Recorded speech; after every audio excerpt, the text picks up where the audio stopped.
akhlak yang benar-benar agung, luhur budi pekerti. Dia lebih memikirkan umatnya daripada diri sendiri. Iya. Saking kesederhanaannya, Rasulullah itu rumah berapa meter tidur di atas tikar yang bolong, tidur pun seperti ini. Sayyidina Umar sampai menangis, ya Rasulullah,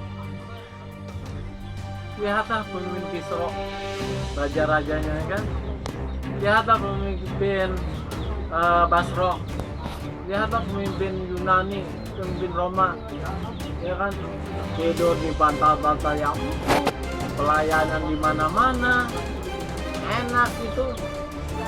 Apa jawaban Rasulullah? Apakah kau nggak yakin dengan hukum akhirat? Ayo, ya kan? Yakin? Jawabannya gitu aja. Simpel. Kenapa mereka itu yang dicari itu dunia? Kita mencari akhirat. Rasulullah itu menjawab dengan mudah. Dengan beginilah aku mensyukuri nikmat Allah. Jika aku tidur di batu empuk, yang aku takutkan di saat aku sholat aku tidak bisa bangun, di saat aku tahajud aku tidak bangun. Dengan seperti ini kan ya? Nah, belum kita Nah, masuk. seperti itu kan. Nah, makanya kenapa kita itu harus berpatokan kepada Rasulullah. Jangan pernah berpatokan kepada siapa-siapa. Contoh, makanya kenapa sih ulama-ulama yang sunnah, ada orang banyak musuhnya. Wah ini kenapa? Justru itulah sebenarnya revolusi akhlak yang disampaikan. Saya contohkan, ya kan, para ulama ahli sunnah wal jamaah yang sunnah dan yang sunnah yang nggak ngaco campur, nggak yang asli, yang murni. Ya, itu yang namanya agama lahir turun ke bumi dalam keadaan asing. Dan nanti dalam keadaan asing, orang yang melaksanakan sunnah Nabi itu disebut aneh. Orang yang ahli bid'ah yang tidak sebenarnya itu modern. Itu udah ketetapan. Rasulullah sudah menjelaskan semuanya. Sudah menjelaskan. Agama masuk ke muka bumi dalam keadaan asing dan keluar pun dalam keadaan asing. Itu udah dijelaskan oleh Rasulullah. Rasulullah itu berbeda dengan makhluk manusia yang lain. Rasulullah itu lewat wahyu. Bakal kejadian apapun disampaikan. Sampaikan bakal seperti ini. Kan sebenarnya udah dijelasin oleh Rasulullah. Kita cuma bisa memperhatikan. Contoh, tanda-tanda kiamat.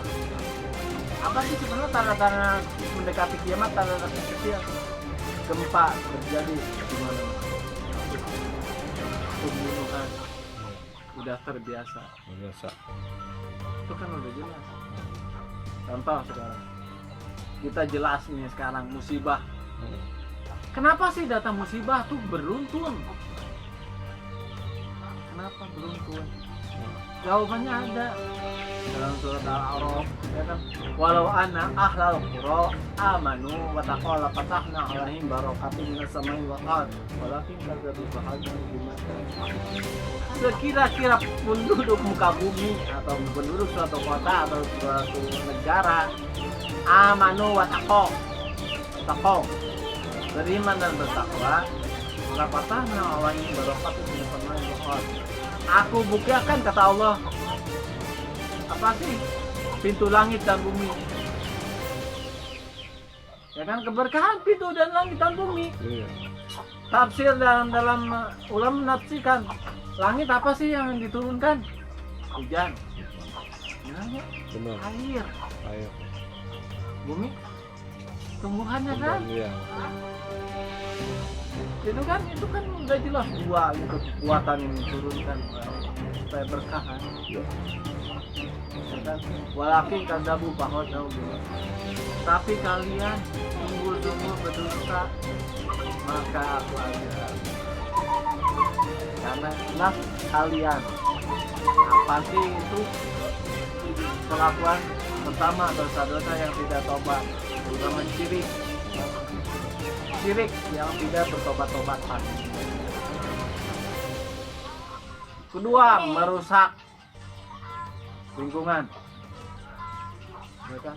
Joharo pasadu fil bahri wa bari bibakat sabat dinas. Telah nampak kerusakan di langit, di daratan, di lautan. Karena apa?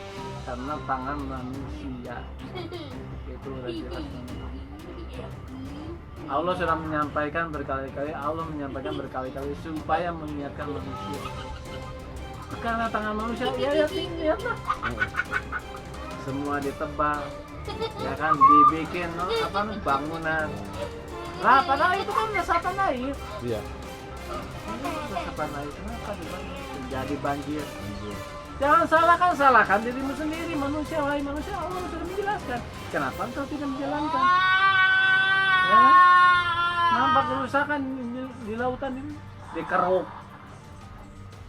Pasirnya dikeruk, habitat laut rusak. Bom ini, bom laut ini itu. Kan Allah udah menjelaskan. Firman Allah itu bukan hanya sekedar firman, tapi benar-benar ucapan Allah yang benar-benar diciptakan oleh Allah untuk dijalankan. Jadi sunatullah, bukan hanya sekedar kita itu jalan melihat perhatikan, tidak, tapi laksanakan. Ini loh, kalau kita melakukan ini akibatnya. Kalau melakukan ini akibatnya, tinggal jalan. Kata Allah mudah, 2 jalan. Kau lakukan kebaikan, pahala kau dapat. Kamu melakukan kejelekan, ya dosa apa namanya? Siksa kau dapat. Mudah, nggak sulit. Tinggal kita jalanin. Mana sih yang ini? Kalau kita orang waras pasti mengikuti jalan yang baik. Kenapa? Apapun yang kita lakukan, amalan sholihan fa nafsi, yang kau amalan sholihan fa nafsi, barang siapa engkau melakukan amalan soleh fa nafsi, untuk diri sendiri. Nggak butuh, Allah itu nggak butuh. Allah nggak butuh amalan hambanya, nggak butuh sedikit pun. Jangankan kita amalan Rasulullah, Allah nggak butuh. Nggak butuh. Manusia nggak butuh. Seandainya kata Allah semua hancur, berantakan, nggak ada sedikit pun, cuman zat Allah. Dan Allah dirinya sendiri memuji dirinya lebih dari itu. Saking apanya, makanya ini disebut namanya maha pencipta itu seperti itu. Harus paham. Dirinya sendiri memuji dirinya sendiri, itu lebih dari cukup. Gak butuh malaikat, gak butuh, enggak. Dan kalau siapa kita melakukan dosa, alaiha, maka untuk diri sendiri pilih. Ambil. Mudah kan? Betul. Ya pilih. Dosa lu buat sendiri, kebaikan lu sendiri, nggak butuh Allah itu, nggak butuh. Sebalik ke diri sendiri, pahalanya kita dapatkan sendiri. Jangankan seperti itu, udah jangankan Allah. Rasulullah, kalau kita bersolawat untuk siapa? Untuk diri kita sendiri. Rasulullah nggak butuh, udah cukup. Innallaha wa malaikatahu yusholluna 'alan nabi. Ya, iya. Sungguhnya Allah udah jelas, dan malaikat bersama kepada Nabi, ya. Sudah cukup. Allah saja bersalawat kepada Rasulullah itu lebih dari cukup, udah cukup. Cipta. Udah sangat sempurna. Iya. Nggak butuh manusia. Ya kan? Yang penting kita bersalawat, melakukan kebaikan, bikin untuk diri sendiri. Bukan untuk Allah, nggak butuh. Nggak butuh, Allah nggak butuh. Itulah namanya memang yang nggak diajarkan di luar Islam itu. Nggak ada kan? Nggak ada. Dalam kekafiran nggak ada. Ini jelas. Itu nggak ada namanya. Allah itu, makanya kenapa Allah itu tidak ada setara, tidak ada banding. Betul. Laisa kamitslihi syai'un. Tidak ada setara apapun dengan seperti Allah, itu tidak ada. Makanya nggak ada yang namanya ini Tuhan adalah, nggak ada. Kenapa? Karena Allah pertama sekali. Allah itu zat yang wujud, ada Aku ini bagaikan gudang yang kosong. Supaya mengenal aku ciptakan ini. Betul. Apakah dia sesudah itu ada tandingan? Nggak mau. Nggak mau ada dalam tandingan. Sekira-kira ada Tuhan selain aku, tak pada saat semana hancur. Dan Tuhan itu akan merangkak kepada aku bukan bersujud. Iya. Saking apa? Iya. Allah itu Maha Esa. Heeh. Itu jelaskan. Jelas Betul. orang kafir kalau tahu begini, oh iya. Ngerti dia. Orang kafir ngerti itu. Kalau itu udah Allah jelaskan. Sekira-kira ada Tuhan selain aku, lepas sadar bakal hancur. Ya iyalah, kata Tuhan ini begini, kata Tuhan ini begini. Iya, banyak kan. Lalu enak, kata begini. Lah, apa hancur? Allah udah menjelaskan. Bukan ini bukan rekayasa, tapi firman. Kebenaran Betul. yang disampaikan oleh Allah ini bukan karangan, tapi itu kebenaran. Seandainya orang-orang kafir tahu kebenaran Al-Quran benar-benar 1000%, dia pasti balik ke Islam. Ini menjelaskan Allah. Sekira-kira ada Tuhan selain aku, sadarkan. Kita semua bakal hancur. Iya jelas lah. Ada Tuhan begini. Bingung ini ciptaan hancur balieur. Iya, bingung. Kata AI ini, kata kalau ini mah Allah segini, udah jalankan itu. Perintah Allah satu. Oh, Allahu Ahad. Katakan Allah Ahad. Ahad udah. Tidak cerita lagi. Allah Samad, Allah tempat bergantung. Udah Allah aja tempat bergantung. Iya. Ya, udah menjelaskan. Allah tempat udah nggak ada ini itu nggak ada. Cuman ada apa namanya syariat aja moderator sesuai dengan sunnah.